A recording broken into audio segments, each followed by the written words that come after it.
Humandusay sa National Highway sa Barangay Bunuan, Bukig, Dagupan City ang rider na si Dexter Dizo matapos mabangga ang kanyang motorsiklo ng isa ring motorsiklo na kalahok sa isang endurance motorcycle challenge.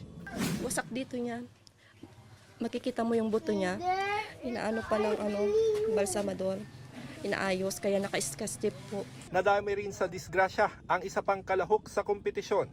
Humingi po sila ng sorry kasi nga wala naman talagang may gusto sa nangyari, di po ba? Yun lang. Bakit po kasi merong ganyan?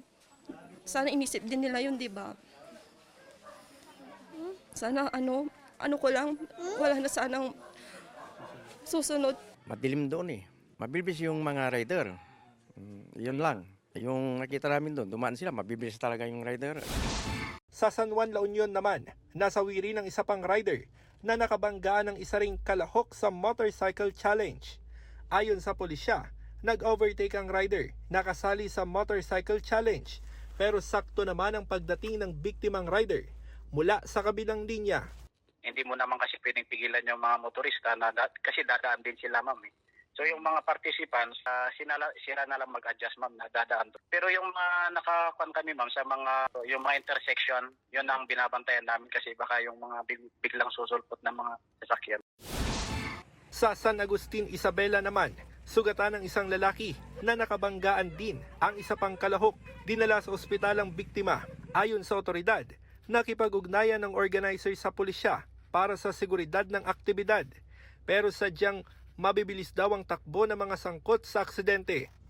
Sa motorcycle challenge na ginanap nitong weekend, kailangan makumpleto ng rider ang 1,200 kilometers na ruta sa loob ng 24 oras. Kinukuha pa ng GMA Regional TV ang panig ng organizers ng Boss Ironman Challenge.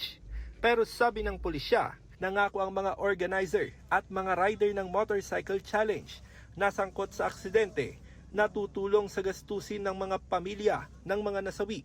Sabi ni PNP Chief General Benjamin Acorda Jr., paiimbestigahan nila ito. Ayon pa sa PNP, sa mga ganitong event, pwede raw silang tumulong para matiyak ang road safety, pero mas mainam daw na may interagency coordination. I think the PNP can only do so much, but we want to give our best. More on sa organizers yan yung natin.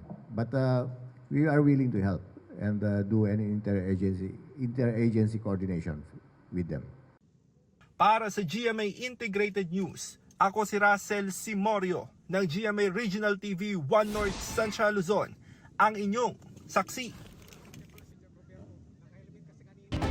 Dalawa ang patay matapos mahulog at bumaligtad sa ginagawang drainage ang isang pickup sa General Santos City. Batay sa investigasyon, nakatulog umano ang driver ng pickup na galing sa beach resort sa Glan, Sarangani. Overloaded din ang sasakyan na 16 ang sakay na magkakaanak. Patay ang mga sakay edad 70 at 13. Hawak na ng Traffic Enforcement Unit o TEU ang driver na hindi nagpaunlak ng panayam. 13 iba pa ginagamot sa ospital, kabilang ang sanggol na 2 buwang gulang. Ay sa dyan sa TEU, ayaw na ng mga kaanak ng biktima na magsampa ng kaso. Sugatan ng isang lalaki matapos mahagip ng tren sa Naga City. May bibilhin lang daw sana lalaki pero hindi niya napansin ang tren kaya nahagip siya nito saka tumilapon sa gilid ng riles. Agad na dinala sa ospital ang lalaki na patuloy na nagpapagaling. Lumapit na rin ang pamilya ng biktima sa PNR para sa tulong pinansyal. Ang PNR tiniyak na bukod sa safety reminders, dadagdagan daw nila ang mga crossing keeper.